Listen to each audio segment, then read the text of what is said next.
का स्वागत है लर्निंग विद दुर्गेश के यूट्यूब चैनल पर, जहां पर हम आपके लिए सामान्य विज्ञान में फिजिक्स की सीरीज लेकर आए हैं जो आपकी परीक्षा के लिए सबसे ज़्यादा महत्वपूर्ण है।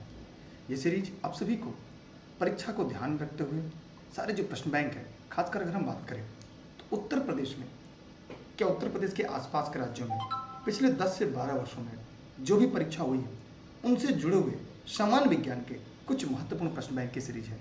आप सभी साथी कॉपी कलम लेकर इस वीडियो के अंत तक बने रहेगा। जहां पे जरूरत पड़ेगी हम उस प्रश्न की व्याख्या भी करते चलेंगे और जहां पर प्रश्न का उत्तर बताना होगा हम बताते हुए आपके साथ चलते रहेंगे, क्योंकि अब की बार एक से हमारे सभी साथी शुरू करते हैं। सामान्य विज्ञान की सीरीज में भी इस समय जो हम लोग सीरीज पढ़ रहे हैं वो फिजिक्स की सीरीज है। ये कह सकते हैं कि हम यह विज्ञान की सीरीज है। आइए इसके बारे में ध्यान से देखते हैं, पढ़ते हैं। किसी वस्तु की सरल रेखीय गति के दौरान किसी भी समांतराल में वस्तु के वेग में परिवर्तन शून्य होता है। सरल रेखीय, सापेक्ष, साम्य, एक समान। तो जो भी साथी देख रहे हैं जवाब देते चलिएगा ताकि ये लगे कि आप इस क्लास में पढ़ रहे हैं और परीक्षा हॉल के अंदर बैठे हैं। यहाँ पर इस प्रश्न का उत्तर होगा कि किसी वस्तु की सरल रेखीय गति के दौरान किसी भी समांतराल में वस्तु के वेग में परिवर्तन शून्य होता है। तो यहाँ पर क्या होगा, वस्तु की एक समान रेखीय गति के दौरान यूनिफॉर्म माने सरल रेखीय गति करने वाले पिंड के वेग में समय के साथ कोई परिवर्तन न होने के कारण समांतराल में वेग परिवर्तन शून्य होता है। आइए इसी के साथ हम बढ़ते हैं एक और अगले प्रश्न की तरफ जो आपके सामने डिस्प्ले पर है। शायद आपको दिख भी रहा होगा सभी को, जो लोग इस वीडियो को लाइव देख रहे होंगे। सभी लोग फटाफट कमेंट करके बताएं जितने भी साथी इस वीडियो को देख रहे हैं।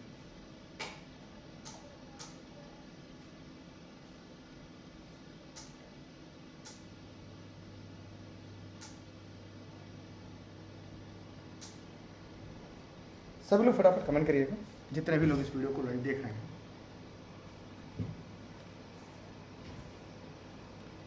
चलिए चलते हैं आप लोगों के साथ हम लोग मिलकर।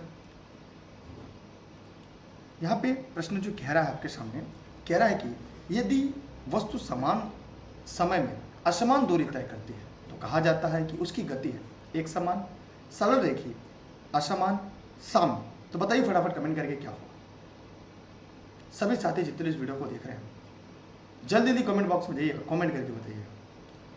यदि वस्तु का समान समय में असमान दूरी तय करती है तो कहा जाता है कि उसकी गति क्या है। ध्यान दीजिएगा, इस प्रश्न का सही उत्तर क्या होगा, असमान होगा। क्या होगा, असमान होगा। माने वस्तु द्वारा समान समय में असमान दूरियां तय करने का अर्थ है कि वस्तु की चाल असमान है, माने वो समय के साथ साथ बदल रही है। इसलिए इस प्रश्न का सही आंसर आपका सी होगा। हम बढ़ते हैं इसी के साथ अगले प्रश्न की तरफ जो आपके डिस्प्ले पर दिख रहा है। यहाँ पर है कि द्रव्यमान यम और वेग ए की एक गोली द्रव्यमान यम के लकड़ी के बड़े ब्लॉक में दागी जाती है। सिस्टम का अंतिम वेग क्या होगा। एक फार्मूला है, इसी फार्मूला के माध्यम से बताना है। यम बटे यम प्लस एम का स्क्वायर, यम प्लस एम इंटू ए, यम स्मॉल ए यानी द्रव्यमान ये मास है, और यम प्लस यम बटे यम इंटू ए। तो यहाँ पर इस प्रश्न का उत्तर क्या होगा। आइए यहाँ पर ध्यान से देखते हैं इस यम का क्या है पूरा फार्मूला, यहाँ पे क्या कहता है। माने टक्कर से पहले जो गोली का वेग था वो ए मान लेते हैं, द्रव्यमान इसका यम है यहाँ पे दिया ही है। टक्कर से पहले अगर हम बात करें कि टक्कर से पहले लकड़ी के ब्लॉक का वेग 0 विराम अवस्था, टक्कर से पहले गोली ब्लॉक का कुछ समय अगर देखा जाए तो यहाँ पर होगा यम ए इंटू, मतलब यम इंटू ए होगा, तो यम ए प्लस यम इंटू 0 बराबर क्या हो जाएगा, यम ए। ये कैपिटल है, ये हमारे स्मॉल में है। ठीक, तो माना टक्कर के बाद अगर दोनों गोलियां ब्लॉक में धंस जाती हैं तो दोनों मिलकर क्या होगा, संयुक्त वेग यम बनाएंगे। इसलिए अगर यहाँ पर इस प्रश्न का सही विकल्प जाने यहाँ पर इसका उत्तर क्या होगा, क्योंकि काफ़ी लंबा अगर हम लोग सॉल्व करें काफ़ी लंबा जाएगा। टक्कर बाद गोली का जो है ब्लॉक निकाय का कुल द्रव्यमान स्मॉल यम प्लस कैपिटल यम हो जाएगा, फिर उसमें वेग v है तो यम ए बराबर यम प्लस एम इंटू वी। इसका फॉर्मूला क्या बनेगा आपका, बी ही बनेगा। चलते हैं हम अगले प्रश्न की तरफ आप लोग के साथ। स्क्रीनशॉट रख लीजिएगा, और हो सकता है आपकी परीक्षा में अगर यहाँ से प्रश्न आए, ऐसे परीक्षा में ऐसे प्रश्नों का हुबहू उत्तर आपको अगर याद है तो आप तुरंत आसानी से करेंगे और आगे बढ़ेंगे। ठीक है, जितने भी साथी वीडियो को देख रहे हैं, अब हम बढ़ते इसी के साथ अगले प्रश्न की तरफ। अगला प्रश्न शायद आपको दिख रहा होगा सभी लोग को। लिफ्ट में मनुष्य का प्रत्यक्ष वजन वास्तविक वजन से कम कब रहता है? जब लिफ्ट समान गति से नीचे आ रही हो, जब लिफ्ट तेजी से ऊपर जा रही हो, जब लिफ्ट तेजी से नीचे जा रही हो, जब लिफ्ट समान गति से ऊपर जा रही हो। सभी लोग जवाब दीजिएगा, जितने भी साथी इस वीडियो को लाइव देख रहे हैं, सभी लोग फटाफट कमेंट करिएगा। सभी लोग फटाफट कमेंट कर जवाब दीजिएगा क्या होगा। यहाँ पर इस प्रश्न का उत्तर आप सभी ने जवाब दिया है, सभी लोगों ने कमेंट किया है। वीडियो को शेयर कर दीजिएगा, लाइक कर दीजिएगा। ये निःशुल्क क्लास आप सभी के लिए देश हित में, राष्ट्र हित में है। जब लिफ्ट तेजी से नीचे जा रही हो, जब लिफ्ट तेजी से नीचे जा रही हो, माने लिफ्ट में अगर हम बात करें यहाँ पर, तो मनुष्य का प्रत्यक्ष वजन वास्तविक वजन से कम तब प्रतीत होगा, तब पता चलेगा जब लिफ्ट तेजी से नीचे जा रही हो। माने लिफ्ट ए त्वरण के से नीचे की ओर गति कर रही है, तो इसमें खड़े व्यक्ति पर न्यूटन के द्वितीय नियम, मतलब हम यूं कह सकते हैं कि F बराबर ma, माने व्यक्ति का द्रव्यमान है, ठीक है। तो व्यक्ति तथा लिफ्ट दोनों नीचे की ओर गति कर रहे हैं, तो इसलिए यह मेरा ऋणात्मक होगा। व्यक्ति का गुरुत्वीकरण W जो होगा वो माइनस में होगा, इसलिए इस प्रश्न का जो सही उत्तर होगा वो C होगा। हम इसी के साथ अगले प्रश्न की तरफ बढ़ रहे हैं। अगला प्रश्न आपके सामने है, निम्न में कौन सा आभासी बल है? अभिकेंद्र बल, अपकेंद्री प्रतिक्रिया बल, अपकेंद्री बल, प्रबल नाभिकीय बल। सभी साथी जवाब दीजिएगा, जितने लोग इस वीडियो को देख रहे हैं। फटाफट कमेंट करके जवाब दीजिएगा, जवाब दीजिए। वीडियो को शेयर करिए, लाइक नहीं किया तो लाइक करिए। ये वीडियो फेसबुक पेज, यूट्यूब पे, इलरी विद दुर्गेश ऐप पर लाइव चल रहा है। अपकेंद्री बल क्या होगा यहाँ पे? अपकेंद्री बल माने वृत्ताकार पथ पर केंद्र से अगर बाहर की ओर लगने वाले बल को अपकेंद्री बल कहते हैं। अपकेंद्री बल एक प्रकार का जड़त्वीय बल होता है, जिसे हम आभासी बल भी कहते हैं। जड़त्वीय बल होता है जिसे हम आभासी बल के नाम से जानते हैं। मतलब इस प्रश्न का सही उत्तर क्या होगा? आपका सी होगा। हम बढ़ रहे हैं अगले प्रश्न की तरफ। अगला प्रश्न आपके सामने है कि एक पहाड़ी पर चढ़ते हुए वाहन का ड्राइवर गियर का अनुपात रखता है। कभी जैसे ये पहाड़ है, इस पर आपको गाड़ी चढ़ानी है, तो जो गियर का अनुपात होगा वो क्या रखेंगे आप? 1 के बराबर, 1 से कम, 1 से अधिक, 1 के बराबर है उससे अधिक, बताइए सभी लोग। 1 से कम। यहां पर इस प्रश्न का सही जवाब क्या होगा? ठीक, 1 से कम। माने अगर हम बात करें तो यहां पर क्या होगा? तकनीकी रूप से चढ़ाई पर, पहाड़ी पर चढ़ते समय वाहन में चालक गियर का अनुपात 1 से कम रहता है। मतलब अगर इसका जाने कि इंजन संचरण के एक चक्र घूमने पर एक चक्र को से कम घूमता है। इंजन को क्योंकि 500 चक्कर मिनट घूमना चाहिए, तो यहां पर जब हम वाहन की चढ़ाई की अवस्था में गति दी जाती है और गियर का अनुपात 1 से कम रखना संभव होता है, गाड़ी आसानी से चढ़ती है। मतलब इस प्रश्न का उत्तर क्या होगा? 1 से कम।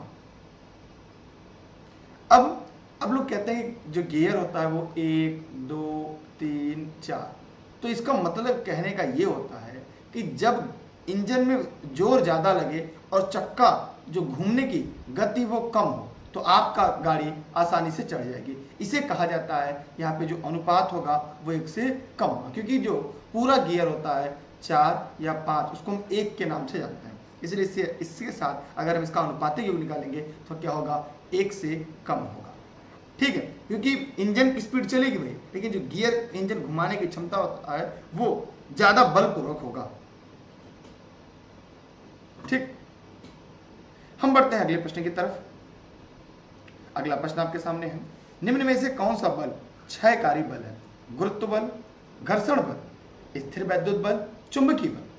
सभी लोग फटाफट कमेंट करिएगा, जितने भी साथी इस वीडियो को देख रहे हैं, क्योंकि ये वो प्रश्न बैंक है जहां से आपकी परीक्षा में सीधे सीधे सवाल पूछे जाते हैं। और हम ये कोशिश करते हैं हम ऐसे प्रश्न लेकर आए जहां से आप उन प्रश्नों को हल करें जहां से सीधा सीधा पूछे जाते हैं। बताइए जल्दी फटाफट कमेंट करके। और टेलीग्राम पर जुड़िएगा डेली क्लास के लिए। सभी क्लास की लिंक आपको टेलीग्राम पर मिलेगी। उसके लिए आप लोग दुर्गेश सर सर्च करके ई लर्निंग विद दुर्गेश पर जुड़ी रही है। कौन सा क्षयकारी बल है? तो यहाँ पर इस प्रश्न का उत्तर होगा गुरुत्वीय बल, घर्षण बल, स्थिर वैद्युत बल, चुंबकीय बल। तो यहाँ पर क्या होगा? घर्षण बल। यहाँ पर क्या होगा? घर्षण बल इस प्रश्न का सही जवाब है। अच्छा, आप भी जौनपुर से हैं, पहली बार क्लास देख रहे हैं, कोई बात नहीं, आगे बढ़ रहे हैं अगले प्रश्न की तरफ।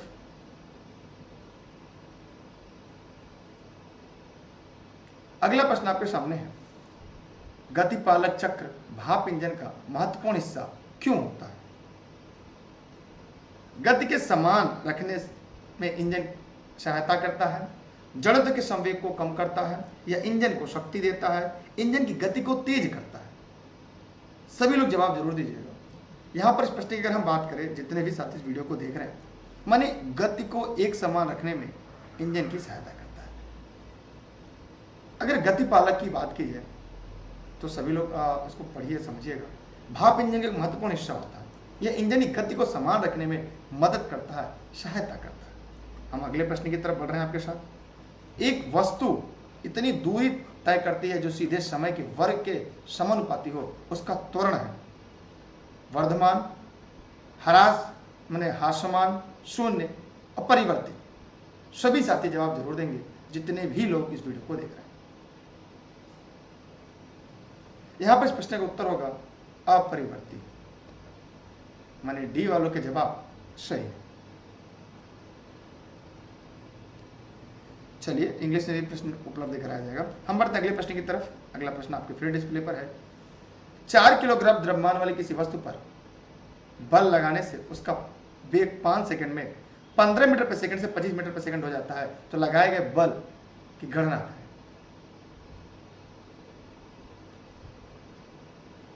बताइए सभी लोग फटाफट कमेंट करके।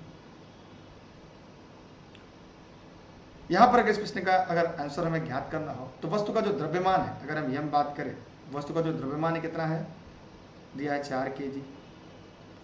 अगर हम वेगांतर की बात करें तो क्या हो जाएगा, माना यहाँ वेगांतर आपका जो डेल्टा v है वो कितना है, 25 है, और ये दोनों बल लगाए तो 25 में से 15 घटा देंगे तो 25 में से 15 घट जाएगा, कितना बचेगा, 10। ठीक, ये 10 मीटर प्रति सेकंड। अगर हम समय की बात करें, t कितना है, तो 5 सेकंड ले रहा है, तो 5 सेकंड हो जाएगा। अगर त्वरण की बात करें, अगर हम त्वरण की बात करें तो डेल्टा v बटा आपका क्या है, टाइम t लग दीजिए। तो यहाँ पर इस प्रश्न का उत्तर क्या आएगा, 10/5। तो यहाँ पे क्या होगा, 2 मीटर प्रति सेकंड स्क्वायर। लेकिन हम ये जानते हैं कि बल बराबर, और आप भी जानते हैं कि बल बराबर मतलब बल फोर्स बराबर क्या होगा, m इंटू ए। तो यहाँ पे क्या होगा, द्रव्यमान 4 है तो 4 इंटू 2 बराबर कितना हो जाएगा, 8 न्यूटन। मतलब इस प्रश्न का सही उत्तर क्या होगा, बी। अगर आपने भी इस प्रश्न का उत्तर आंसर बी बताया है तो इस प्रश्न का जवाब सही होगा। तो जितने भी साथी इस वीडियो को देख रहे हैं, जरा कमेंट सेक्शन में जाएं और कमेंट करके बताएं कि आप लोगों को समझ में आ रहा है। इस क्लास के अंदर तक बने रहिएगा। ये क्लास प्रतिदिन आपको इसी समय लाइव चलती है, बाकी क्लासेस भी चलती हैं जिसका लिंक आपको टेलीग्राम पर मिल जाएगा। इसके अलावा भी लर्निंग विद दुर्गेश के यूट्यूब चैनल है, उन चैनलों को भी जुड़िएगा, उनको भी सब्सक्राइब करके रखिएगा। अब हम बढ़ रहे हैं अगले प्रश्न की तरफ। अगला आपके सामने है, 20 किलोग्राम द्रव्यमान वाली वस्तु की गतिज ऊर्जा जूल में ज्ञात करें जिसका वेग 4 मीटर प्रति सेकंड हो। तो अगर हम यहाँ पे बात करें कि वेग v होगा, गतिमान द्रव्यमान पिंड का जो होगा वो m होगा, तो हम यहाँ पे अगर फार्मूला अगर आपने पढ़ा होगा तो k बराबर 1/2 mv²। बस इसी को हल करना है। जितने भी साथी वीडियो को देख रहे हैं इसी फार्मूले पर रख लेना। अगर हम v की बात करें, यहाँ पे v कितना है, वेग आपको ज्ञात करना, v कितना है आपका, 4 मीटर प्रति सेकंड हो गया। अगर हम इसकी बात करें द्रव्यमान कितना है, m कितना है आपका, तो m आपका क्या है, 20 किलोग्राम है, तो 20 kg है। साफ दिख रहा है ना, मेरी आवाज़ साफ जा रही है ना। तो यहाँ पे क्या होगा, यम क्या हो गया, 20 kg हो गया। अगर गतिज ऊर्जा की बात की जाए तो गतिज ऊर्जा, ध्यान दीजिएगा, अगर हम गतिज ऊर्जा की बात करें, गतिज ऊर्जा, तो क्या हो जाएगा 1/2 यम वी स्क्वायर। 1/2 लिख लिया। यम क्या है आपका 20, वी क्या है आपका यहाँ पे 4 है, तो 4 का स्क्वायर हो जाएगा। इसी को हल करना है आपको, तो हो जाएगा 1/2 इंटू 20 इंटू 4 इंटू 4, यहाँ 2 डिवाइड करेंगे 10 हो जाएगा, 4 चौके 16 दाह में 160। तो यहाँ पे इस प्रश्न का उत्तर क्या होगा 160 जूल। तो यहाँ पे इस प्रश्न का उत्तर होगा 160 जूल। अगर ये आपके सिलेबस के आधार पर है, जैसा आपका पाठ्यक्रम में जैसा सिलेबस है उसी के आधार पर है, ठीक है। तो जितने भी साथी वीडियो को देख रहे हैं जल्दी से कमेंट सेक्शन में जाइए और कमेंट करके बताइए। ये निःशुल्क क्लास आप लोग ई लर्निंग विद दुर्गेश के माध्यम से देख रहे हैं, वीडियो को शेयर कर दीजिएगा। जी हाँ, जनपद जौनपुर से आपके लिए क्लास चल रही है। हम अगले प्रश्न की तरफ बढ़ते हैं, आप लोग इसकी स्क्रीनशॉट अपने पास रख लीजिएगा। जितने भी साथी देख रहे हैं, कॉन्सेप्ट क्लियर हुआ? किसी के मन में कोई डाउट? प्रैक्टिस पर है। 5 किलोग्राम द्रव्यमान वाली किसी वस्तु पर 4 सेकंड तक बल लगाने से वस्तु का वेग 12 मीटर प्रति सेकंड से 20 मीटर प्रति सेकंड हो जाता है। इस बल की गणना न्यूटन में करें। सभी साथी फटाफट कमेंट करिए, कमेंट करने के बाद जवाब दीजिए। अगर हम यहाँ पे ध्यान से देखें, वेगों में अंतर, अगर यहाँ पे ध्यान से देखा जाए तो वेगों में अंतर कैसे निकालेंगे? ये 20 है और ये 12 है, तो हमने देखा ये कितना हो जाएगा 8 मीटर प्रति सेकंड। अगर हम त्वरण की बात करें तो यहाँ पर क्या होगा? अगर हम त्वरण की बात करें तो क्या आपका फॉर्मूला v माइनस यू बटे समय t। तो इन दोनों का डिफरेंस जो वेगों का जो अंतर है वो क्या हो जाएगा आपका? सीधा सीधा 8 है बटे समय क्या है 4 है, काट दिया, क्या आ जाएगा 2 मीटर प्रति सेकेंड स्क्वायर। लेकिन हम ये जानते हैं फोर्स बराबर, अगर हमने ऊपर भी पढ़ा था, फोर्स माने बल बराबर द्रव्यमान, माने यूँ बात करें तो F बराबर यम इंटू ए, माने बल बराबर द्रव्यमान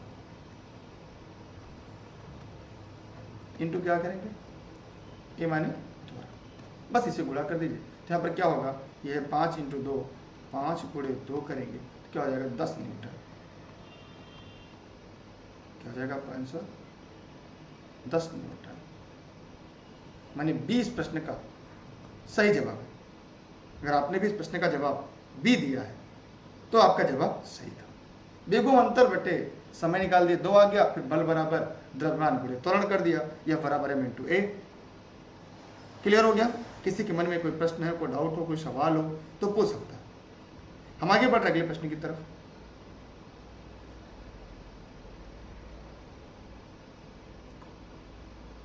यदि वस्तु का त्वरण समान रूप से परिवर्तित हो रहा तो इसका अंतिम वेग के बराबर होगा। औसत वेग माइनस प्रारंभिक वेग, 2 गुणे औसत वेग माइनस प्रारंभिक वेग, 2 गुणे औसत वेग प्लस प्रारंभिक वेग, औसत वेग प्लस प्रारंभिक वेग। यहां पर इस प्रश्न का सही जवाब क्या होगा? 2 गुणे औसत वेग माइनस प्रारंभिक वेग। ठीक है, चलते हैं अगले प्रश्न की तरफ, अगले सवाल की तरफ। अगला प्रश्न आपके सामने है, 18 किलोग्राम द्रव्यमान की कोई वस्तु 6 मीटर प्रति सेकंड की वेग से गति कर रही है, इसका संवेग क्या होगा? तो बहुत आसान है। अगर संवेग की बात करें तो हम जानते हैं P बराबर यम इंटू वी, माने वेग v वेग से गतिमान यम द्रव्यमान की वस्तु का जो संवेग होगा P होगा, तो क्या हो जाएगा यहाँ पे हम जानते हैं यम माने द्रव्यमान हो गया 18, वी माने क्या हो गया 6 हो गया, ये हो गया केजी में, ये हो गया आपका मीटर प्रति सेकंड। तब यही हम जानते हैं कि P बराबर यम इंटू वी, तो हो जाएगा 18 गुणे 6, क्या हो जाएगा 108 केजी मीटर प्रति सेकंड। मतलब यहाँ पर इस प्रश्न का सही विकल्प जो होगा आपका ए होगा। अगर आपने भी इस प्रश्न का उत्तर ए बताया है, आपके मन में आया है, तो जवाब सही है। हम बढ़ रहे हैं अगले प्रश्न की तरफ। यहाँ तक कोई डाउट, कोई प्रश्न, कोई सवाल नहीं है ना? आगे बढ़ रहे हैं। अगला है आपके सामने, किसी वस्तु के रेखीय संवेग में परिवर्तन की दर उस पर लगने वाले किसके समानुपाती होता है? आवेग, आघूर्ण, बल, गतिज ऊर्जा। सभी साथी जवाब देंगे, जितने भी साथी इस वीडियो को देख रहे हैं, चाहे यूट्यूब पर, चाहे फेसबुक पर, जहां भी। यहां पर इस प्रश्न का जो सही जवाब होगा वो होगा सी, माने बल।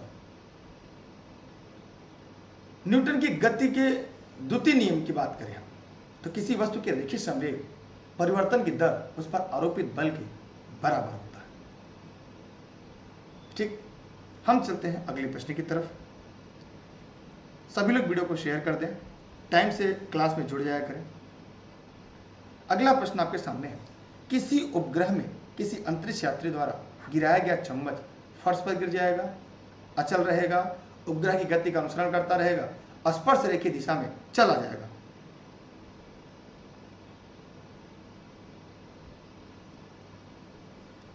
बताइए सब लोग फटाफट कमेंट करके।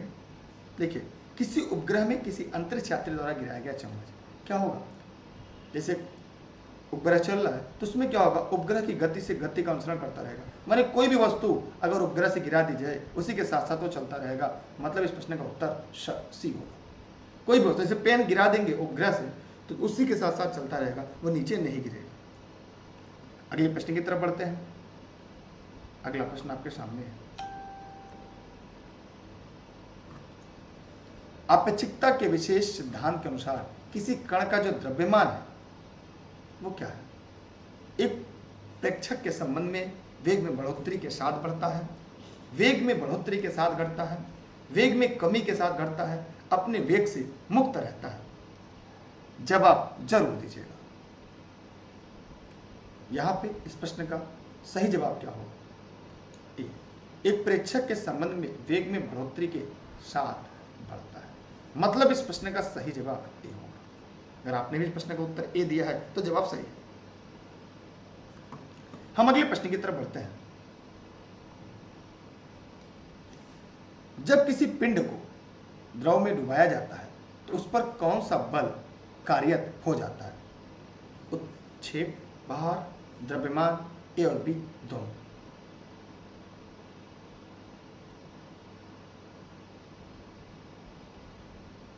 बताइए सभी लोग फटाफट कमेंट करें। यानी जब किसी पिंड को द्रव में डुबाया जाता है तो उस पर दो बल काम करते हैं। एक, पिंड के भार जो ऊर्ध्वाधर के नीचे की ओर कार्य करता है। दूसरा, द्रव का उत्क्षेप मतलब ऊर्ध्वाधर ऊपर की ओर कार्य करता है। यहां पर यह भी सही है, यह भी सही है। इसका मतलब डी सही है। ए तथा बी दोनों ठीक है। हम बढ़ते हैं इसके साथ एक और अगले प्रश्न की तरफ। बॉल पेन किस सिद्धांत पर काम करता है? श्यानता, बॉयल का नियम, गुरुत्वीय बल, पृष्ठीय तनाव।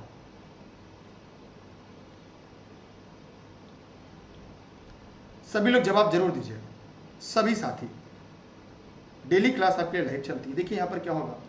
गुरुत्वीय बल। माने बॉल पेन अपेक्षाकृत अधिक श्यानता वाली गाढ़ी स्याही से भरी होती है। यह स्याही छोटे से बॉल गेप के द्वारा धीरे धीरे छोड़ी जाती है। जब लिखने के लिए पेन को, जो ये पेन है हम लोग का, कागज पर घुमाते हैं तो यह बॉल जो है यहाँ पे कागज के घर्षण से घूमती है और गुरुत्वीय बल के कारण स्याही बॉल से होते हुए कागज पे आ जाती है। इसलिए इस प्रश्न का सही जवाब सी होगा। और ज्यादातर लोगों ने इस प्रश्न का उत्तर सी बताया है। अगर आपने भी इस प्रश्न का उत्तर सी बताया है, इसका मतलब आपके जवाब पूरी तरह से सही है। हम बढ़ते हैं इसी के साथ एक और अगले प्रश्न की तरफ। टेलीविजन का आविष्कार किसने किया था? Louis Braille, Lawrence, R A Millikan, J A Baird. तो यहां पर अगर हम बात करें तो टेलीविजन का आविष्कार जे.एल. बेयर्ड ने किया था। इनका पूरा नाम क्या बता सकता है कोई? जॉन लॉगी बेयर्ड। जॉन लॉगी बेयर्ड। कब किए थे? 1888। कहाँ के थे? स्कॉटलैंड के थे। सर्वप्रथम कार्यशील टेलीविजन 26 जनवरी 1926 को प्रदर्शित किया गया था। यहां पर इस प्रश्न का सही उत्तर क्या होगा? डी। हम बढ़ते हैं अगले प्रश्न की तरफ। दाब के मापन के लिए किस यंत्र का प्रयोग किया जाता है? Hygrometer, Android barometer, anemometer, thermometer. सभी साथी जवाब देंगे जितने भी साथी इस वीडियो को देख रहे हैं। आइए यहां पे ध्यान से देखते हैं।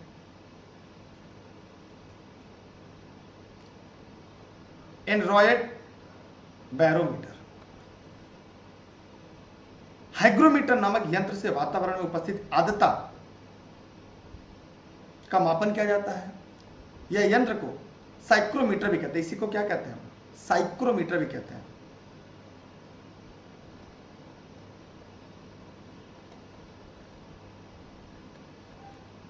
साइक्रोमीटर के नाम से भी जानते हैं। ठीक, हम चलते हैं अगले प्रश्न की तरफ आपके साथ मिलकर। अगला प्रश्न है, आर्द्रता का मापन किया जाता है। देखिए, ऑनलाइन क्लास से नोट्स के संबंध अगर कोई जानकारी चाहिए तो इस नंबर पर आप व्हाट्सएप कर सकते हैं, कॉल कर सकते हैं। चाहे आपको नोट्स से संबंधित कोई जानकारी हो, चाहे आपको क्लास से संबंधित जानकारी हो, ये सभी क्लास आपको जौनपुर जनपद से, सिराजें से लाइव चलती है। हम बढ़ते हैं। आर्द्रता, तो यहां पर इस प्रश्न का उत्तर क्या होगा?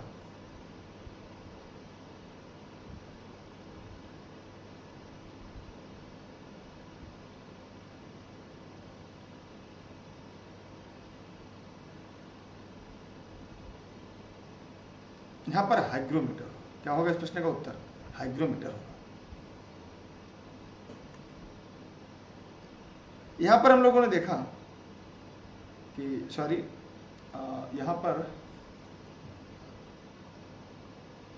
इसको साइक्रोमीटर नहीं कहते हैं। जैसे एनोराइड जो बैरोमीटर है आपका, एनोराइड बैरोमीटर, ये वायुदाब मापने के लिए इसका प्रयोग किया जाता है। और ये चलनशील सतह वाले जो निर्यात युक्त खोखले बेलन होते हैं और वायुदाब के बदलाव आने पर किस लगते हैं। तो यहाँ पे प्रश्न का उत्तर क्या था? बी था। यहाँ पे हाइग्रोमीटर। ठीक, ये आर्द्रता मापने के लिए है। अगले प्रश्न की तरफ चलते हैं। गैस भरे गुब्बारे का नाखून की तुलना में सुई से फटना आसान क्यों होता है? सभी लोग जवाब देंगे जितने भी साथ इस वीडियो को देख रहे हैं। गैस सुई के साथ अधिक प्रतिक्रियाशील होती है।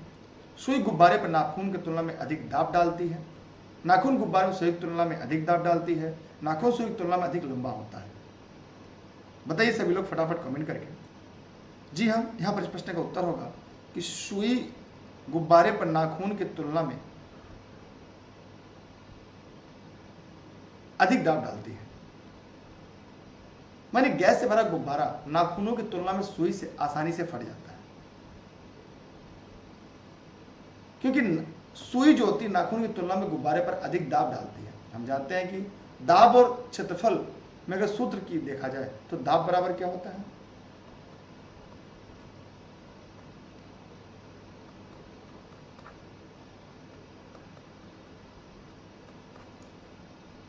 ये इनका व्युत्क्रम संबंध होता है। क्षेत्रफल जितना कम होगा दाब उतना अधिक लगेगा। ध्यान दीजिएगा, क्षेत्रफल जितना कम होगा दाब उतना अधिक लगेगा। सुई की नोक का क्षेत्रफल नाखून से बहुत कम होता है, इसलिए दाब अधिक लगेगा। क्षेत्रफल कम है तो दाब अधिक, याद रखिएगा सभी लोग। कुछ लोग गलती मत करिएगा परीक्षा हाल में। अगला प्रश्न है, पवन की गति मापने वाला उपकरण क्या है? पवन माने हवा।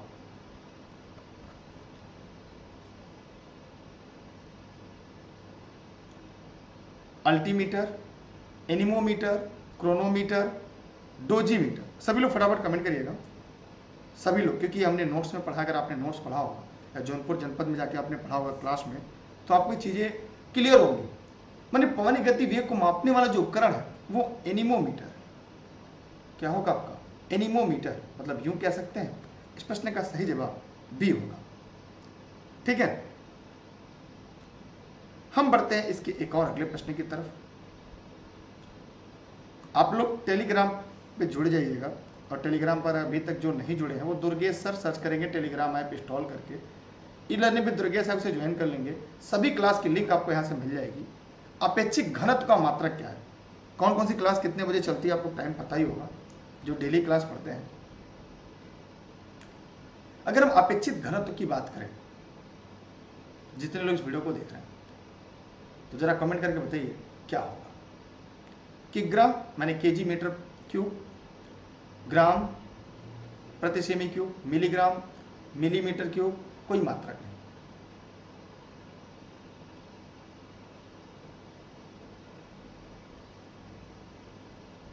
यहां पर इस प्रश्न का उत्तर होगा अपेक्षित घनत्व का मात्रक क्या है। किसी वस्तु का अपेक्षित घनत्व या विशिष्ट घनत्व उसके घनत्व के किसी संदर्भ में पदार्थ के घनत्व के भाग देने से प्राप्त होता है। इसका कोई मात्रक नहीं होता, इसका कोई मात्रक नहीं होता। इसलिए इस प्रश्न का जो सही उत्तर होगा वो डी होगा। किसी वस्तु का अपेक्षित घनत्व, इसी को विशिष्ट घनत्व कहते हैं, इसी को विशिष्ट घनत्व भी कहते हैं। लिख लीजिएगा सभी लोग, इसे विशिष्ट घनत्व भी कहते हैं। विशिष्ट घनत्व उनके घनत्व को किसी भी पदार्थ के घनत्व से भाग देने से प्राप्त होता है, इसका कोई मात्रक नहीं होता। मतलब इस प्रश्न का उत्तर डी होगा। क्या होगा इस प्रश्न का उत्तर? डी सही होगा। ध्यान से पढ़िएगा, ऐसे प्रश्न लगातार कई परीक्षाओं में पूछे गए हैं। हम बढ़ते हैं आगे अगले प्रश्न की तरफ। दूध की सघनता मापने के लिए प्रयुक्त एक उपकरण है ग्लैक्टोमीटर, लैक्टोमीटर, कैल्सियोमीटर, ध्रुवण मापी। तो ये बहुत इंपॉर्टेंट सवाल है। मैं उम्मीद करता हूं जितने भी साथी इस वीडियो को देख रहे हैं वे सभी साथी इसका जवाब जरूर दे सकते हैं। यहां पे इस प्रश्न का उत्तर होगा बी, लैक्टोमीटर। माने दूध की सघनता, यूं कह सकते घनत्व मापने के लिए लैक्टोमीटर नामक उपकरण का प्रयोग किया जाता है। अगर बात करें कि ध्रुवण मापी का प्रयोग किस लिए किया जाता है, ध्रुवित प्रकाश के कारण उत्पन्न ध्रुवण कोण को मापा जाता है। ध्रुवित प्रकाश के कारण उत्पन्न ध्रुवण कोण को मापा जाता है। हम इसी के साथ बढ़ते हैं आज के अगले प्रश्न की तरफ। सापेक्ष गुरुत्व निम्न में से किसका अनुपात है?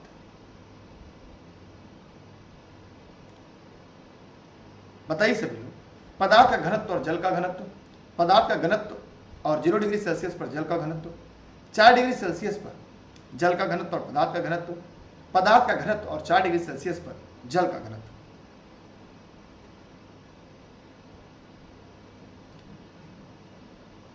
थोड़ा सा क्लास को शॉर्ट में खत्म करना है, इसलिए ज़्यादा डिफाइन करके विकल्प को नहीं बता रहे हैं। एक बार सीरीज समाप्त हो जाती है उसके बाद फिर हम लोग एक एक सीरीज थ्योरी के लेकर चलेंगे। ये लाइव क्लास है, आप लोग पढ़ रहे हैं, इसलिए शॉर्ट में थोड़ा सा पढ़ लिया जाए ताकि जल्दी समाप्त हो जाए। पदार्थ का घनत्व और जल का घनत्व, क्योंकि संख्या आप लोग की थोड़ा सा कम है। पदार्थ का घनत्व और जल का घनत्व, इस प्रश्न का सही जवाब है सापेक्ष गुरुत्व पदार्थ के घनत्व और जल के घनत्व का अनुपात होता है। मतलब इस प्रश्न का सही उत्तर आपका ए होगा।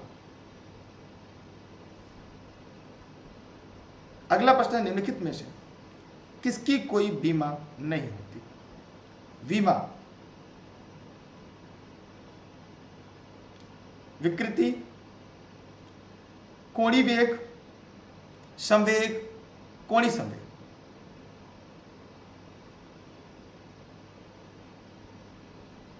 तो यहां पर अगर हम बात करें तो कोणीय वेग का होता है, कोणीय संवेग का होता है, संवेग का होता है, विकृति का नहीं होता। मतलब इस प्रश्न का उत्तर डी है।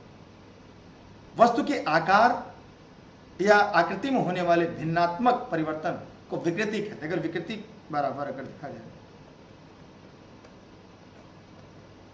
लंबाई में परिवर्तन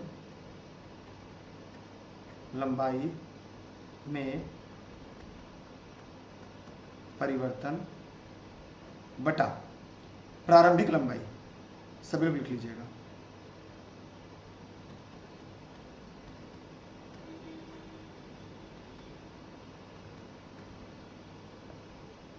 इसकी कोई मात्रक नहीं है, ये बीमाहीन राशि होती है। इसकी बीमी सूत्र अगर हम बात करें, इसकी बीमी सूत्र, ठीक है, इसलिए इस प्रश्न का जो सही जवाब होगा वो ए होगा, माने जो गलत है वही आपका सही है। अगला है बीमी सूत्र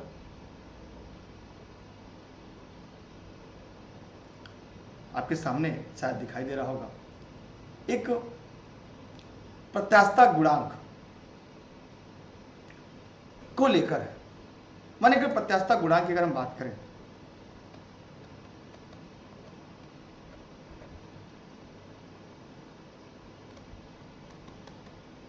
तो क्या होगा, प्रतिबल बटे विकृत होता है,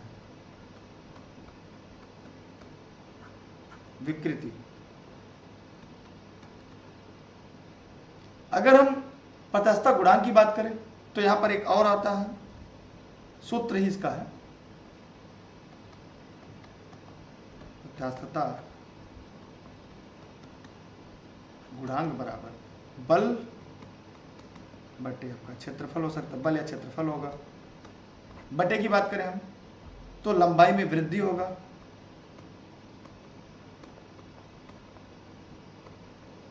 या लंबाई। अगर इस सूत्र की बात करें MLT बटे L स्क्वायर, तो यहां पर ये इसकी बीमी सूत्र की बात करें तो ये प्रत्यास्थता का है।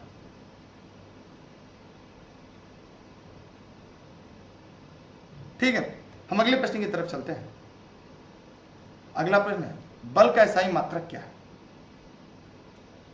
सभी लोग जवाब दीजिएगा कि जो बल है उसका एसआई मात्रक क्या है। सभी लोग जवाब जरूर दीजिएगा। यह आज का आखिरी सवाल है। आप सभी लोग डेली क्लास के लिए पीडीएफ के लिए आप यहाँ पे जुड़ सकते हैं। Telegram e learning with Durgesh, Facebook page, Instagram, Twitter, YouTube e learning with Durgesh है। ऑनलाइन क्लास या नोट्स के संबंध अगर कोई जानकारी चाहिए तो ई-लर्निंग विद दुर्गेश के ऑफिस के नंबर पर बात कर सकते हैं। मेरे द्वारा सभी क्लास निःशुल्क आप सभी के लिए देश हित में, राष्ट्र हित में चलती है। ये सभी क्लासेज आपके जनपद जौनपुर से संचालित होती हैं। यहाँ पर देखा जाए प्रश्न का जो सही उत्तर होगा पास्कल, बायल, न्यूटन, वाट। तो यहाँ पर इस प्रश्न का उत्तर क्या होगा? न्यूटन। मतलब यहाँ पर इस प्रश्न का सही उत्तर क्या है? सी है। तो अगर आपने भी इस प्रश्न का उत्तर सी बताया है तो इसका जवाब पूरी तरह से सही है। यहाँ पर किलोग्राम अगर हम बात करें तो केजी प्रति सेकंड स्क्वायर। बल एक सदिश राशि, बल क्या है? बल एक सदिश राशि है। क्योंकि हो सकता है यहां से भी आपकी परीक्षा में सवाल जरूर है। आप लोग क्लास को समय से जुड़ जाया करिए और कोशिश ये करिए कि वीडियो के अंत तक बने रहा करिए। वीडियो को शेयर करिएगा, चैनल को लाइक करिएगा, सब्सक्राइब करिएगा।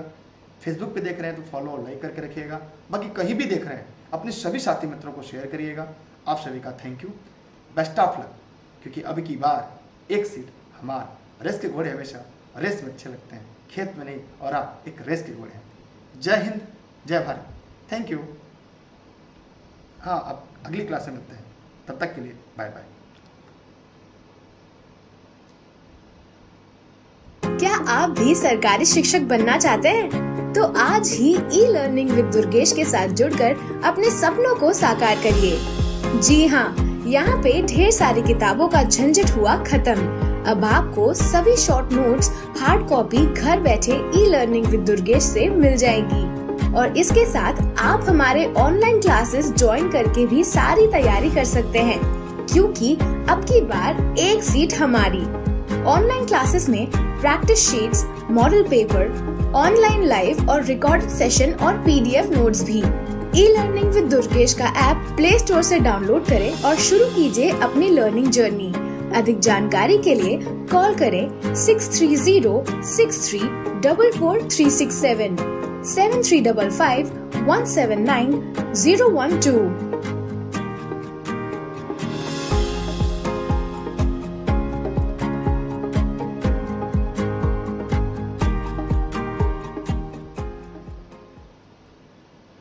आप भी सरकारी शिक्षक बनना चाहते हैं? तो आज ही ई लर्निंग विद दुर्गेश के साथ जुड़कर अपने सपनों को साकार करिए। जी हाँ, यहाँ पे ढेर सारी किताबों का झंझट हुआ खत्म। अब आपको सभी शॉर्ट नोट्स हार्ड कॉपी घर बैठे ई लर्निंग विद दुर्गेश से मिल जाएगी और इसके साथ आप हमारे ऑनलाइन क्लासेस ज्वाइन करके भी सारी तैयारी कर सकते हैं, क्योंकि अब की बार एक सीट हमारी।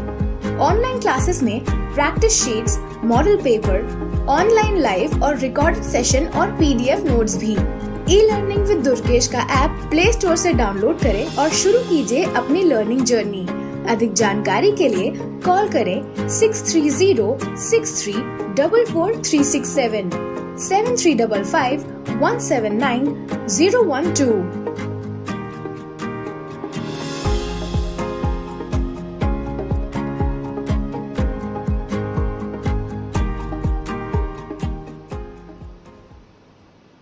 क्या आप भी सरकारी शिक्षक बनना चाहते हैं? तो आज ही ई लर्निंग विद दुर्गेश के साथ जुड़कर अपने सपनों को साकार करिए। जी हाँ, यहाँ पे ढेर सारी किताबों का झंझट हुआ खत्म। अब आपको सभी शॉर्ट नोट्स हार्ड कॉपी घर बैठे ई लर्निंग विद दुर्गेश से मिल जाएगी